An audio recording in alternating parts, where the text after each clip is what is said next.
رزم حق باطل YouTube channel کے ناظرین سنت السلام علیکم ورحمۃ اللہ وبرکاتہ۔ ناظرین میں نوشاد برکاتی رزم حق باطل یوٹیوب چینل میں آپ سبھی کا خیر مقدم کرتا ہوں۔ ہمارے اس چینل سے جڑے رہنے کے لیے ہمارے اس چینل کو سبسکرائب کریں، لائک کریں اور شیئر کریں۔ حضرات، آج میرا موضوع ہے ابلیس لعین اور وہابی۔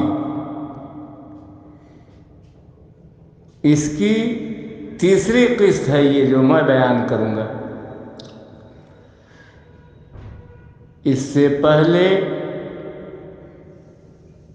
پہلی اور دوسری قسط میں روز روشن کی طرح واضح کر چکا ہوں کہ حکم الہی پر سیدنا آدم علیہ السلام کو سجدہ تعظیمی نہ کر کے اور سیدنا آدم علیہ السلام کو توہین کی نیت سے بشر اور مٹی کہہ کے ابلیس لعین کافر ہو چکا ہے۔ اس کے بعد ہر دور میں، ہر زمانے میں ابلیس لعین ہی کے طریقے کو اپناتے ہوئے کفار و مشرکین، ہر دور ہر زمانے کے کفار و مشرکین انبیاء کرام کو اپنے ہی جیسا بشر کہتے رہے، اور اپنے ہی جیسا بشر کہتے رہے۔ اور اس کے بعد وہابی محمد بن عبد الوہاب نجدی کے پیروکار، مشہور عالم گستاخ رسول محمد بن عبد الوہاب نجدی کے مذہب کو ماننے والے تمام وہابی کفار و مشرکین ہی کے طریقے کو اپناتے ہوئے رسول اعظم صلی اللہ علیہ وسلم کو اپنے ہی جیسا بشر کہتے ہیں۔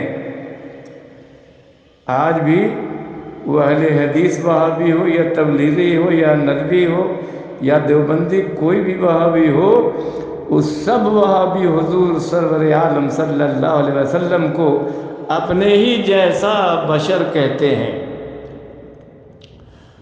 تو اب میں بتاؤں گا کہ محمد بن عبد الوہاب نجدی اور اس کے پیروکار سعودی نجدی وہابی کیسے ہیں۔ تو یہ خود دیوبندیوں کی مشہور کتاب المہند ابھی میرے پیش نظر ہے۔ یہ کتاب دیوبندی مذہب کی نہایت معتبر و مستند کتاب ہے، اور تمام وہابی دیوبندی علماء، اکابر علماء دیوبند کی متفقہ فیصلہ ہے یہ کتاب۔ تو اسی کتاب میں دیکھیے، اس کتاب میں صفحہ 45 پر یہ لکھا ہوا موجود ہے، لکھا ہے کہ محمد بن عبد الوہاب نجدی حلال سمجھتا تھا مسلمانوں کے خون اور ان کے مال و آبرو کو، اور تمام لوگوں کو منسوب کرتا تھا شرک کی جانب، اور سلف کی شان میں گستاخی کرتا تھا۔ صفحہ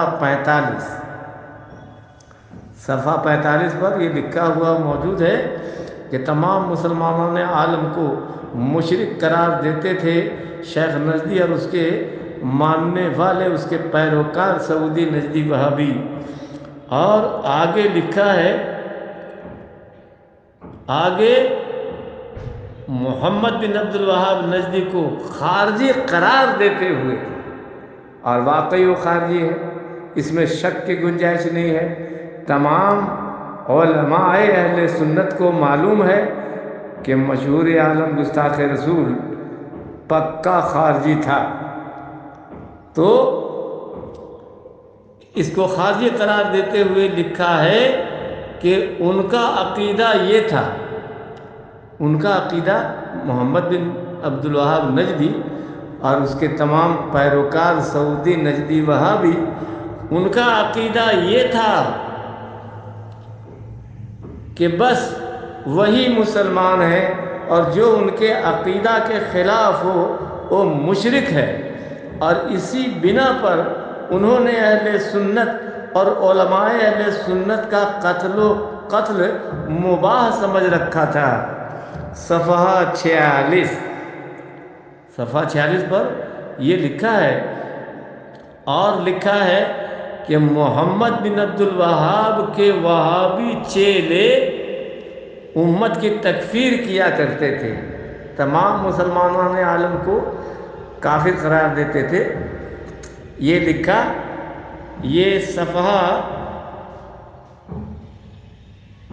46 پر ہے، نہیں یہ صفحہ 75 پر ہے، اسی کتاب میں صفحہ 75 پر یہ ہے۔ اور اس کے بعد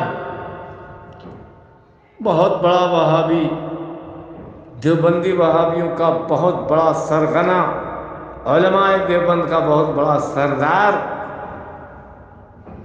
صدر دیوبند حسین احمد، یہ بھی بہت بدترین وہابی ہے۔ تو اس نے اپنی کتاب الشہاب الثاقب میں وہابیوں کے بارے میں ان کے عقائد وغیرہ کا بہت تفصیل سے بیان کیا ہے۔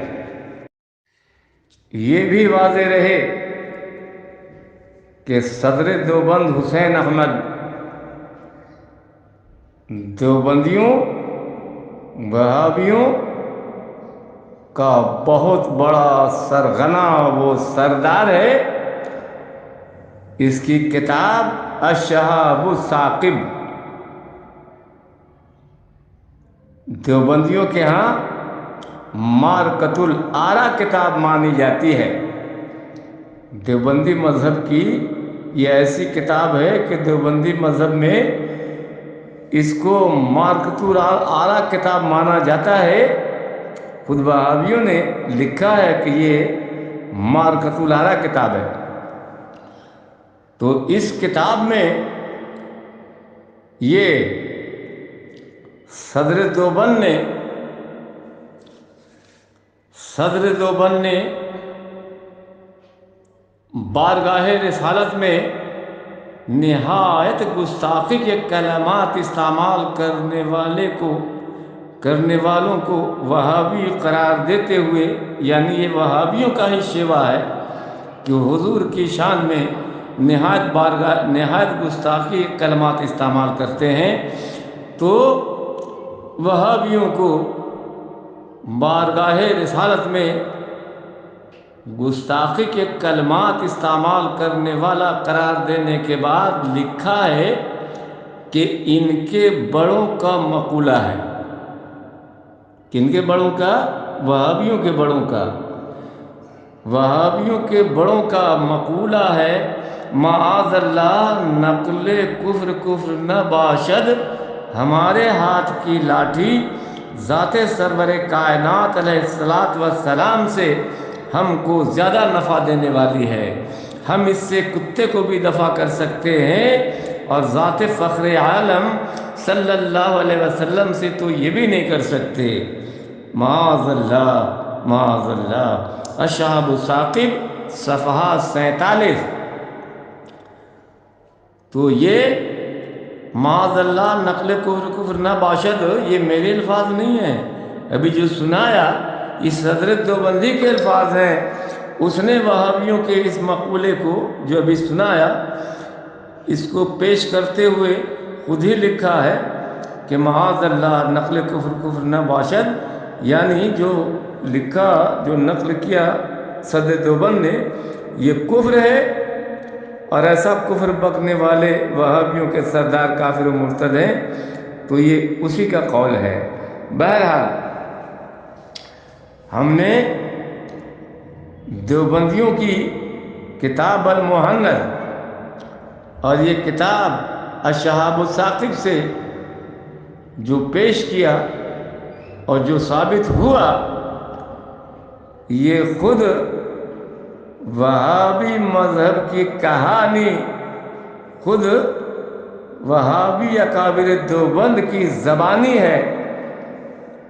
تو اب اس کے بعد کسی دیوبندی کی، کسی وہابی کی مجال ہے جو انکار کر کے گزر جائے وہابیوں کے اس عقیدے کا، اور وہابیوں کے کافر و مرتد ہونے کا انکار کرنے کی گنجائش ہے؟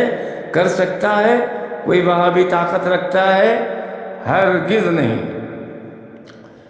اب آگے میں عرض کروں گا کہ اکابر علماء دیوبند بارگاہ الوہیت و رسالت میں گستاخی کر کے، ضروریات دین کا انکار کر کے بلا شبہ یہ کافر و مرتد ہو چکے ہیں، اس میں شک کی گنجائش نہیں ہے۔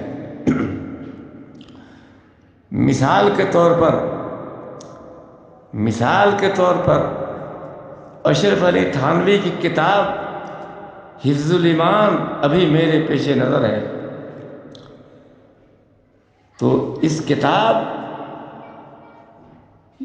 یہ کتاب اشرف علی تھانوی کی ہے۔ کون اشرف علی تھانوی؟ جو وہابیوں کا حکیم الامت ہے، دیوبندیوں کا مجدد ہے، اور ولید بن مغیرہ ہی جیسا بشر ہے۔ اس نے حفظ الایمان میں نبی پاک صلی اللہ علیہ وسلم کے علم مقدس کو بچوں، پاگلوں، جانوروں، کیڑے مکوڑوں اور دیگر رذائل کے علم سے تشبیہ دے کر حضور کی شان میں بدترین گستاخی کی ہے۔ حضور پاک صلی اللہ علیہ وسلم کو سخت گالی دی ہے۔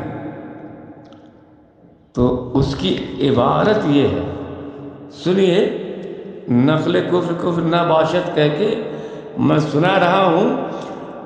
اس نے لکھا یہ ہے کہ پھر یہ کہ آپ کی ذات مقدسہ پر علم غیب کا حکم کیا جانا اگر بقول زید صحیح ہو تو دریافت طلب یہ امر ہے کہ اس غیب سے مراد بعض غیب ہے یا کل غیب۔ اگر بعض علوم غیبیہ مراد ہیں تو اس میں حضور ہی کی کیا تخصیص ہے؟ ایسا علم غیب تو زید و عمر، بلکہ ہر صبی و مجنون، بلکہ جمیع حیوانات و بہائم کے لیے بھی حاصل ہے۔ معاذ اللہ، معاذ اللہ۔ حفظ الایمان صفحہ 8 پر یہ عبارت موجود ہے۔ تو اس عبارت میں جو لفظ ایسا ہے یہ کلمہ تشبیہ کا ہے، اور اس میں شک نہیں کہ بچوں، پاگلوں، جانوروں، درندوں، کیڑے مکوڑوں اور دیگر رذائل کے علم سے تشبیہ دے کے تھانوی نے رسول اعظم صلی اللہ علیہ وسلم کی بارگاہ پاک میں سخت گستاخی کی ہے، سخت گالی دی ہے، اور لفظ ایسا، اس عبارت میں لفظ ایسا تشبیہ کا ہی کلمہ ہے، اس سے انکار کی گنجائش نہیں۔ خود صدر دیوبند حسین احمد نے الشہاب الثاقب میں لکھا ہے کہ اس عبارت میں جو لفظ ایسا ہے وہ کلمہ تشبیہ کا ہے۔ اب اس کے بعد بھی گنجائش ہے کہ ایسے گالی دینے والے کو، ایسی گستاخی کرنے والے کو مسلمان کہا جائے، اور جو اس اس کافر و مرتد کو ایسے گستاخی کر کے ایسے کافر و مرتد ہو جانے والے کو جو مسلمان کہے وہ مسلمان ہے؟ ہرگز نہیں۔ تو یہ ہے وہابیوں کی بارگاہ رسالت میں گستاخی، رسول اعظم صلی اللہ علیہ وسلم کی بارگاہ مقدس میں اکابر علماء دیوبند کی گستاخیاں۔ تو اب کیسے کوئی ان کافروں کو مسلمان کہہ سکتا ہے، ایسے گستاخوں کو؟